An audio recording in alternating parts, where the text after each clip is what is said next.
Hi Soul Fam, welcome back to this channel where we do tarot card readings every single Monday.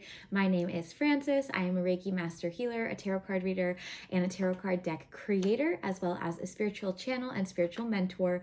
I'm so excited to be connected with you. If this is your first time here, welcome. If you are here every week, welcome back. I'm so excited to be connected with you again.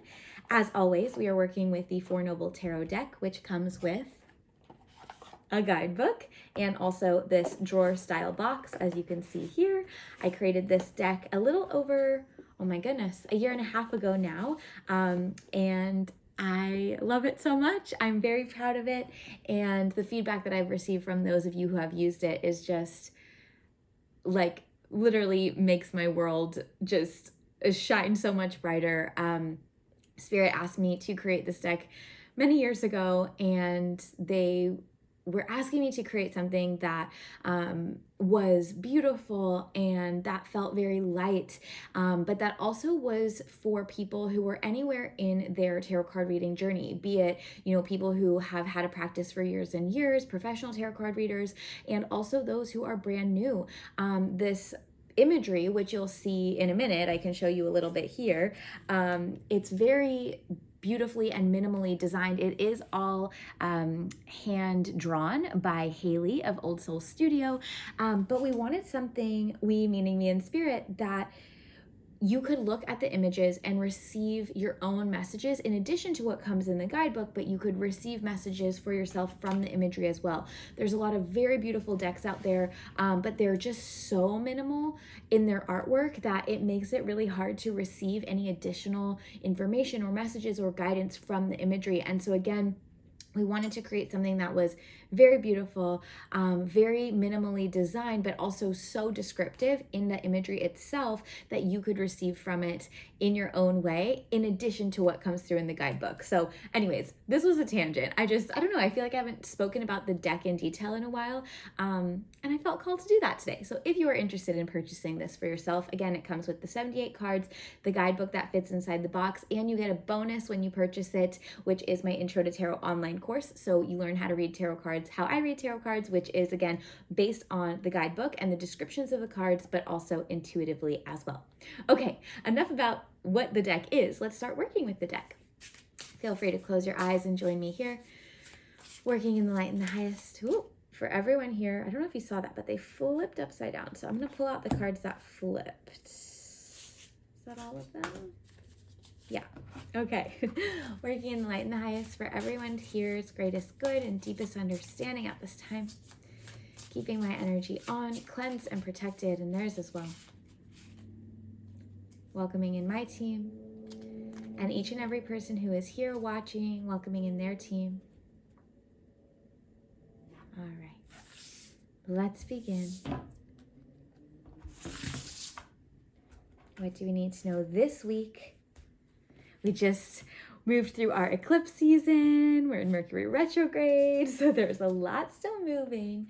Hopefully a lot of us are feeling kind of like on the other end of it. I definitely am, but just know too, with astrological events, we oftentimes feel things in the shadow period. I personally always feel things in the beginning, in the shadow beforehand, and then kind of like up until the peak when the thing happens and then the event happens, and then I kind of start tapering off. You might be the opposite where you feel it in the later shadow period. So just be mindful, and yeah, let's see what's going on this week. So if you saw when I was shuffling, there were 3 cards that kind of flipped over. Whenever cards flip over, fall out, I think that it's our spiritual team kind of yelling at us like, make sure you don't miss these cards. So we'll start with these, but I do just want to pull any additional guidance for this week.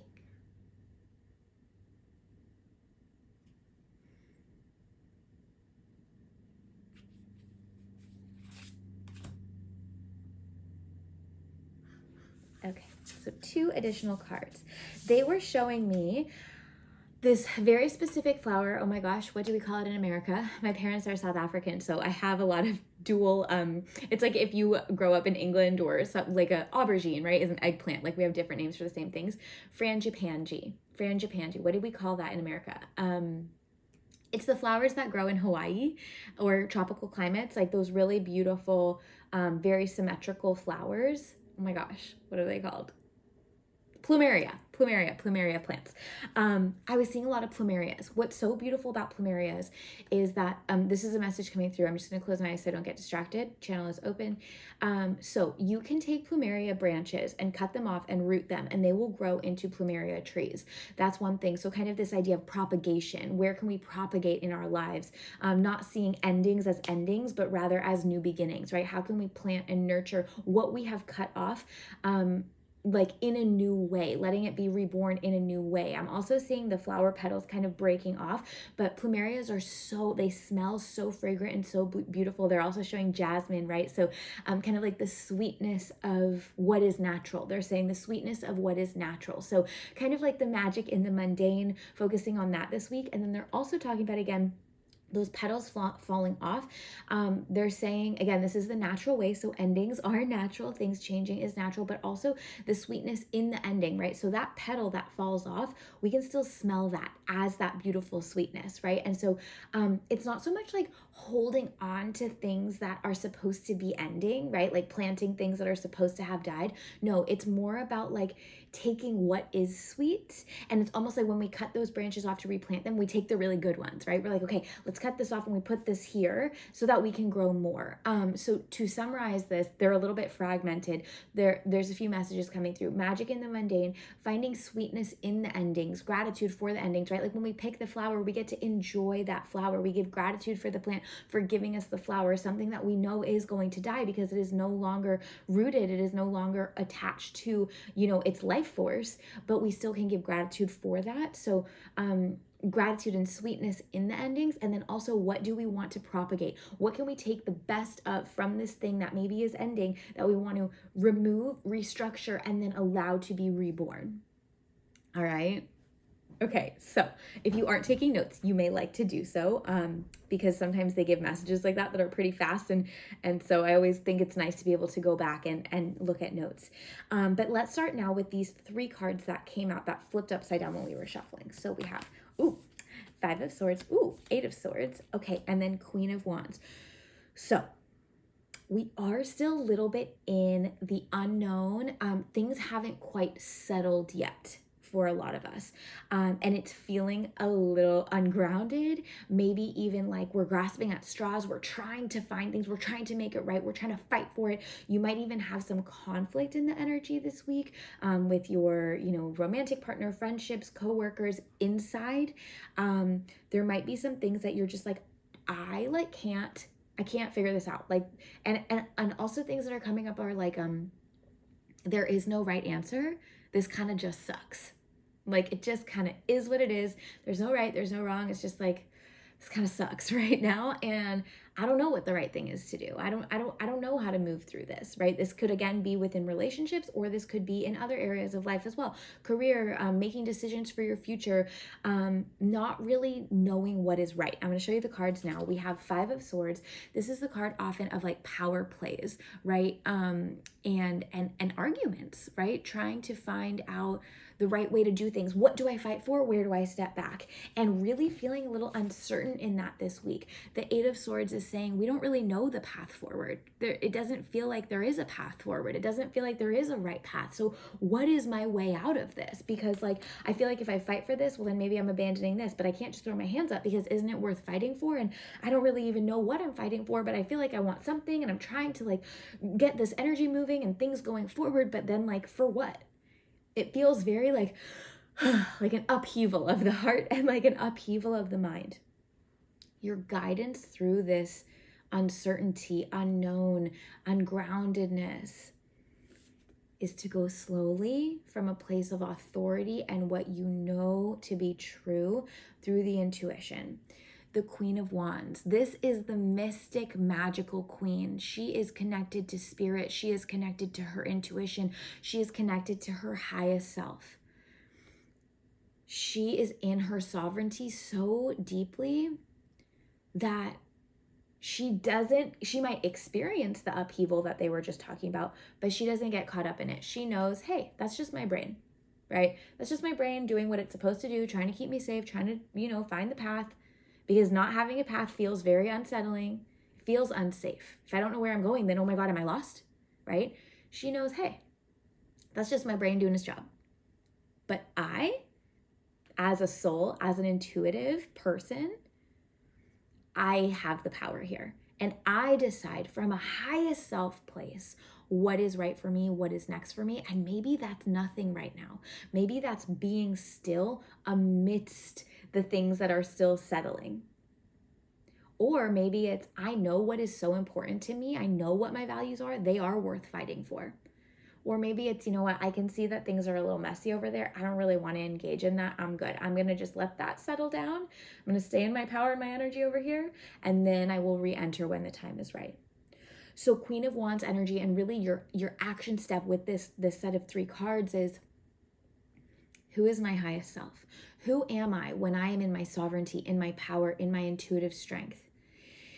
And how can I be making decisions, or even if the decision is to make no decision at this time, and find safety and grounding in that, moving very intentionally, very intuitively, very much in connection to your highest self. So highest self decisions. What would my highest self do? Not fear-based decisions of like, oh my God, I don't know what's going on, so I'm just going to do something. And then we're like, oh shoot, now I have to backtrack and fix that because it wasn't in alignment.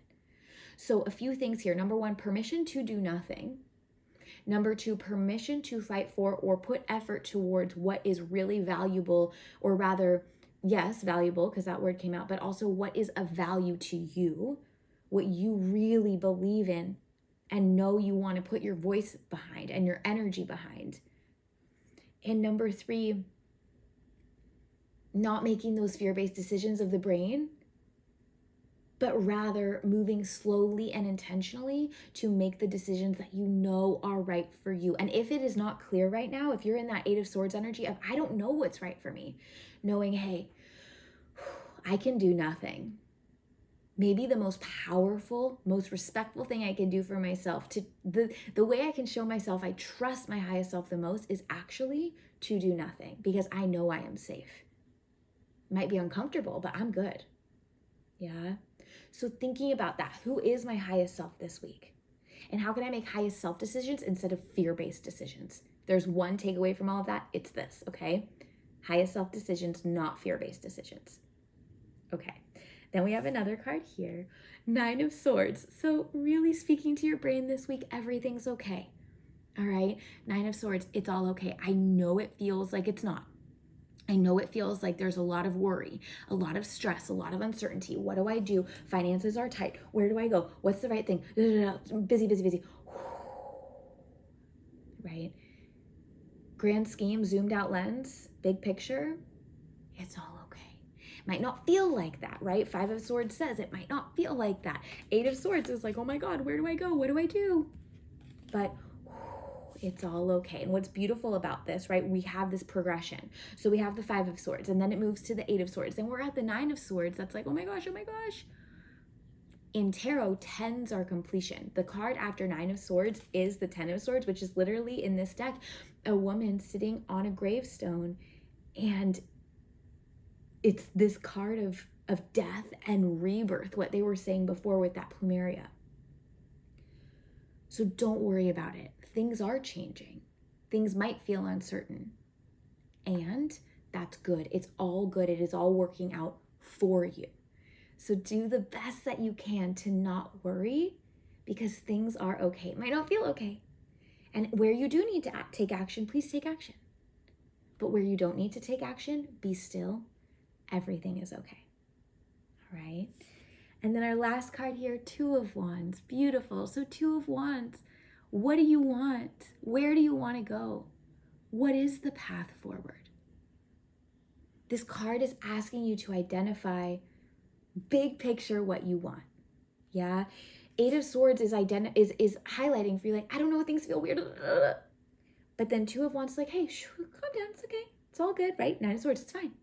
Come into that highest self. Queen of Wands. Oh my gosh. I actually do have a hand in this.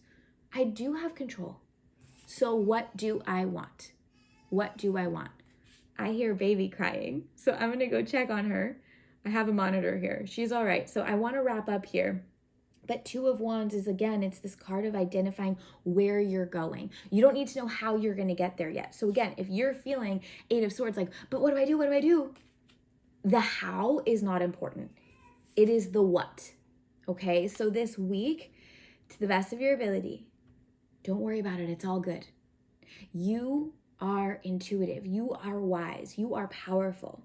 So when you're feeling an upheaval, see if you can be still. See if you can slow down, tapping into that highest self energy. And from that place, what do you want? Not how are you going to get it? Not how are you going to get there? Just what is it? Sorry, I'm watching her on the monitor. She's good. Just what is it? And then coming back into that power place of like, I am worthy of this. I don't need to know how just yet, but I know that I can have it in due time. Because final piece here, while we might feel this sword energy of like, you got to rush, you got to make decisions, you got to get out of it. Actually, we are being guided into the wand energy of presence and slowness and stillness, as again, we are still letting all of this other energy settle. I'm sorry if you can hear her and if that's distracting. She's just mad because she wants to get out of her crib. So I'm going to go honor that for her. If you have any questions, please let me know. If you feel called to donate to the Love Jar, I would be so grateful. I will leave my PayPal donation link to do that.